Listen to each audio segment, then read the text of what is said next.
Anda masuk ke Ponari. So, kalau sudah masuk ke Ponari, sebelumnya Anda harus masuk ke Rian dulu. Karena kalau puncak opresi dan puncak supresi dan puncak depresi itu ada di sana. Karena di Jombang itu tempatnya para ahli kubur. Ahli kubur itu ahli menguburkan. Kalau cuma menekan kan tidak sampai menguburkan. Nah di Jombang ini punya kemampuan untuk bukan hanya neken, sampai dikuburin habis. Maka disebut ahli kubur, ahli menguburkan. Jombang yang kota santri ada Abdurrahman Wahid, Nurholis Majid, ada siapa-siapa, Kiai Haji Hadratus Hasyim Asy'ari, tiba-tiba dikuburkan citranya oleh Rian dengan mutilasi, dengan ini habiskan Jombang. Dah, kemudian dimarahi, gimana Jombang kok kok kelakuannya kayak begitu, jadi dikuburkan.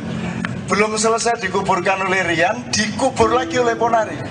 Dan tidak ada satu dokter dari peradaban masa silam sampai sekarang bisa melawan Ponari. Dan 40.000 orang antri dan dia cukup digendong bapaknya terus ngene-ngene. Itu pun dia tidak ikut, dia main SMS. Dia main tangan kiri tangan SMS, yang tangan kanannya dipegang sama asistennya terus cek cek cek cek cek cek. Dan tidak seorang pun memahami. Semua tidak ada yang bisa memahami Ponari itu apa, siapa, ngapain, apa yang terjadi sebenarnya dengan Ponari itu. Bahkan kesimpulan kita adalah kesimpulan dari orang yang tidak mampu mendapatkan hidayah dari Allah SWT. Orang yang tidak kuat menerima derajat. Orang yang ditawari innama amruhu idza arada syai'an ayyaqula lahu kun fayakun. Tapi tidak mampu, otak kita, frame ilmu kita, hati kita, jiwa kita, ideologi kita tidak mampu. Kita hanya punya kesimpulan bahwa ini destruksi, eksploitasi kepada anak kecil, kemudian disebut musyrik karena percaya kepada batu. Betul? Bedanya batu sama pil apa? Bedanya apa? Kalau Anda ke dokter terus dikasih pil, Anda percaya sama pil enggak? Percaya enggak? Syirik enggak? Musyrik enggak? Loh, lah kok semua orang musyrik se-Indonesia? Percaya kepada pilnya dokter. Kenapa kalau dokter harus dipercaya pil dan obatnya, kalau Ponari tidak dipercaya batunya? Emang Ponari bisa mengobati? Enggak bisa. Dia cuma hujan-hujan, kesambar batu, dibuang balik, akhirnya disimpan di rumah. Ponari tidak bisa apa-apa. Dia anak umur 9 tahun, dia tidak mengerti apa-apa. Dan Ponari jangan disalahkan. Anda harus menyayangi dia karena dia tidak mengerti apa-apa. Itu namanya dukun tiban. Dan Anda jangan sebut dia dukun. Dia tidak punya konsep bahwa itu dukun. Dia taunya diajak nolong orang, dia nolong orang. Gitu loh Mas. Dan itu di Jombang, ya banyak sekali di Jombang dari dulu itu. Dari dulu. Saya kalau mau ya begitu sebenarnya. Ini mau aku. Saya diantri orang kayak gitu juga. Kalau saya turutin dari dulu saya. Tapi saya tidak mau. Dan loh, tapi kok batu loh? Tuhan yang marah. Tak karepku. Saya ini menyayangi orang, menyembuhkan sakitnya orang, mau pakai batu, mau pakai tak tempeleng, mau pakai halilintar, mau pakai apa, terserah saya dong. Bukan batunya yang menyembuhkan, yang salah filsafatmu, yang salah ilmumu. Kamu pikir Dikolkin bisa menyembuhkan sakit kepala? Tidak. Dikolkin itu alat untuk mengobati, tapi berkenan untuk sembuh ada di tangan Allah SWT. Kan gitu filosofinya. Dokter tidak bisa menyembuhkan, dokter hanya mengobati. Ponari hanya bawa batu. Dokter hanya bawa alat suntik dan pil, cuman begitu dok, sama posisinya. Cuman karena satu hari 40.000 orang, dokter belum tentu 4 orang. Ayo ngeluh. Akhirnya sekarang jalan keluarnya dihentikan begitu saja.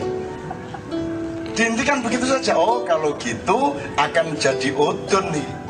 Udhun itu apa? Bisul. Bisulnya akan membesar dan Allah akan memberikan ponari raksasa dari Jombang yang akan menguburkan seluruh keadaan ini menjadi berkah baru untuk seluruh rakyat Indonesia. Benar kira-kira. Tapi kan batu kan syirik loh. Bisa cara berpikirnya. Kan saya sudah pernah cerita mengenai Nabi Musa. Tuhan ini kan kalau kasih perintah itu kan memang harus diterima dengan ketaatan dan nurani, tidak harus Anda terima dengan akal sehat. Kalau pakai akal sehat yang ngeluh dewe. Nabi Khidir disuruh mencekik anak kecil, coba. Perintah macam apa itu? Tuhan temenan tadi. Kan gitu kalau saya jadi Khidir. Lu mau saya disuruh mencekik anak kecil, disuruh bocorin kapal, betul nggak? Ya kalau Anda pakai frame akademis sekarang ya mampus sendiri kan. Musa juga gitu diperintah, kamu dikejar Fir'aun, lari ke pantai Musa. Loh, ini anti ilmu perang dong. Dalam ilmu peperangan kalau dikejar musuh ya cari hutan atau bukit. Lah kok disuruh ke pantai, lah modiar gitu. Ini gimana ini Tuhan kok capopo sampai aku perintah kayak gini kan gitu kan. Nah tapi Musa tidak bereaksi ilmiah. Musa hanya sami'na wa ata'na. Nanti begitu sampai di pantai, Tuhan kasih perintah kedua, idrib bi'asokal bahr, pukulkan tongkatmu itu ke laut. Bahr.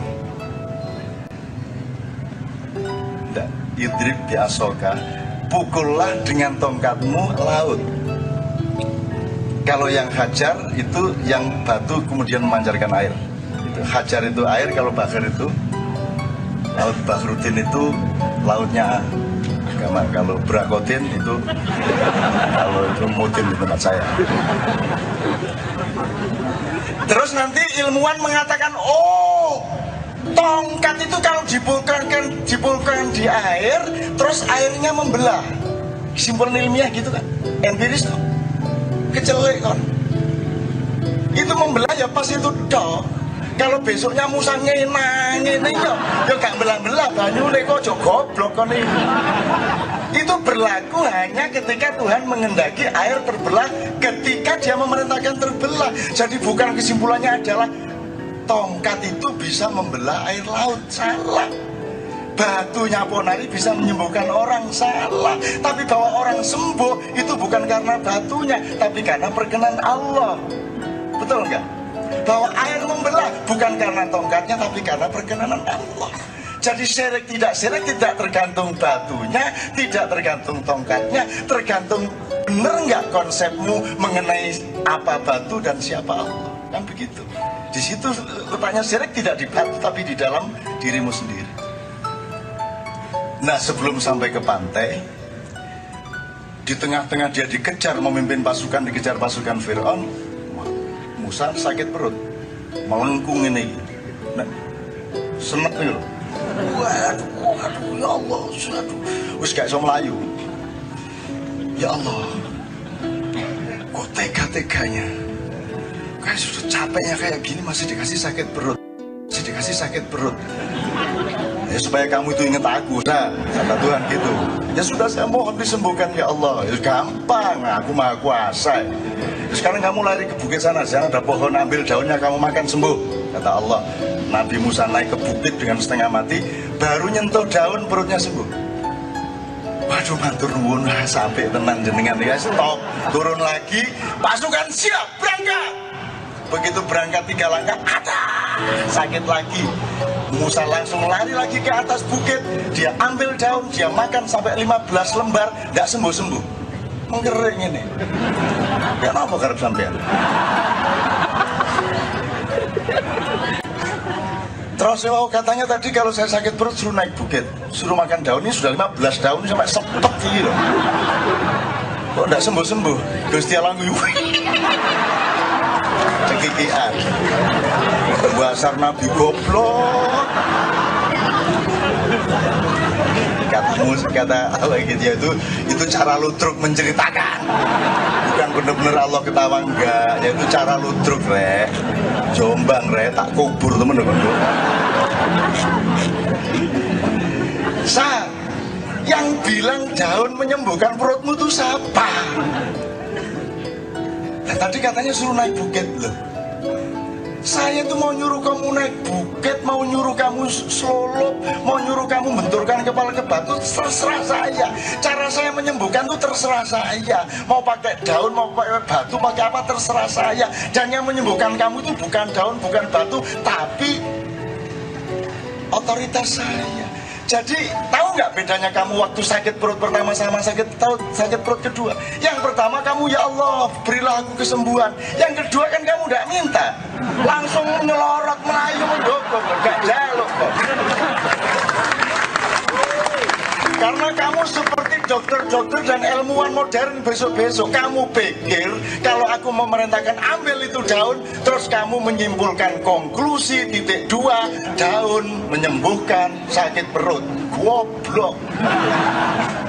Tidak, yang menyembuhkan bukan daun, yang menyembuhkan izinku. Jadi yang penting kamu minta sama saya, yang penting komitmen sama saya, gitu loh. Nah nanti yang kedua kan masa saya tidak bervariasi. Emang saya sutradara yang monoton, kata Tuhan gitu. Kalau yang pertama aku perintahkan engkau naik bukit ambil daun, yang kedua pasti aku kasih variasi. Musa, misalnya yang kedua, sakit lagi ya Allah sembuhkan, sakit lagi, jungkir balik 5 kali. Beneran? Begitu jungkir balik sembuh, kan gitu. Kalau saya Tuhannya malah tak suruh jalan jongkok 2 km.